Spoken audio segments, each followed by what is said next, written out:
Hi అండి, welcome to Shri Prasanna's Walt.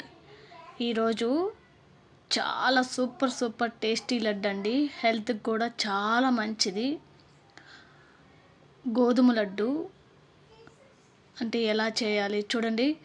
Laddu చూడండి, చూస్తుంటేనే ఎంత వండర్ఫుల్గా ఉందో. కలరు చాలా మెత్తగా చాలా బాగుందండి టేస్ట్. ఒక్కసారి మీరు కూడా ట్రై చేయండి. 1 కప్పు గోధుమ పిండి తీసుకున్నానండి. అందులోకి 1 స్పూను నెయ్యి వేసుకున్నాను. మంచిగా అంటే మొత్తం నెయ్యి అంతా పిండికి కలిపేటట్లుగా మిక్స్ చేసుకోవాలండి. మొత్తం బాగా మిక్స్ చేసుకొని చూడండి, అట్లా మొత్తం ఇట్లా అంటేనే పిండి చేతికి వచ్చేటట్టుగానే కొంచెం వాటర్ వేసుకొని, మనం చపాతీ పిండి ఎలా వేస్తామో అలాగా కొంచెం నూనె వేసి కొంచెం బాగా మద్దనలా మనం చపాతీకి ఎలా చేసుకుంటామో అలా చేసుకోవాలండి. ఫస్ట్ చపాతీలు ప్రిపేర్ చేసుకోవాలి. చాలా తొందరగా అయిపోతుంది, చాలా టేస్ట్గా ఉంటుందండి లడ్డు. పిల్లలకి స్నాక్స్ బాక్స్లో ఇలాంటి లడ్డులు ప్రిపేర్ చేయడం వల్ల హెల్తీ ఫుడ్ మనం ఇచ్చినట్లు అవుతాం పిల్లలకి. చూడండి, ఇట్లా చపాతీ చేసి ఇద్దండి.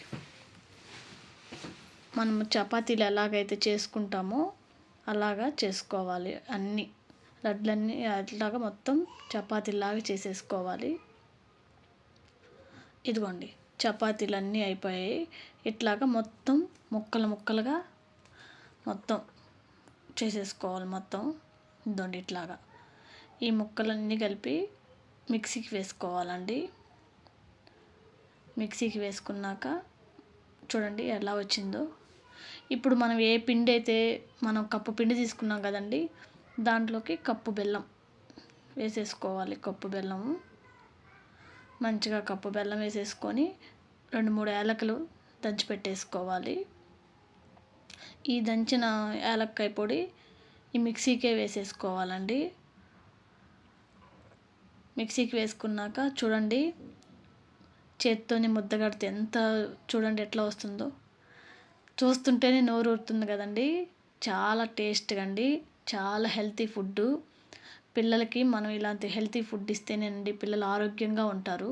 చూడండి ఎంత మెత్తగా ఉందో చూడండి. ఒక్క వారం ఒక్కొక్క మిల్లెట్స్ లడ్డు చేసి పెట్టండి, పిల్లలు చాలా హెల్తీగా ఉంటారు. 1 వారం గోధుమ లడ్డు చూడండి, 1 వారం జొన్నల లడ్డు, 1 వారం కొర్రల లడ్డు, రాగి లడ్డు ఇలా చేసి పెట్టండి.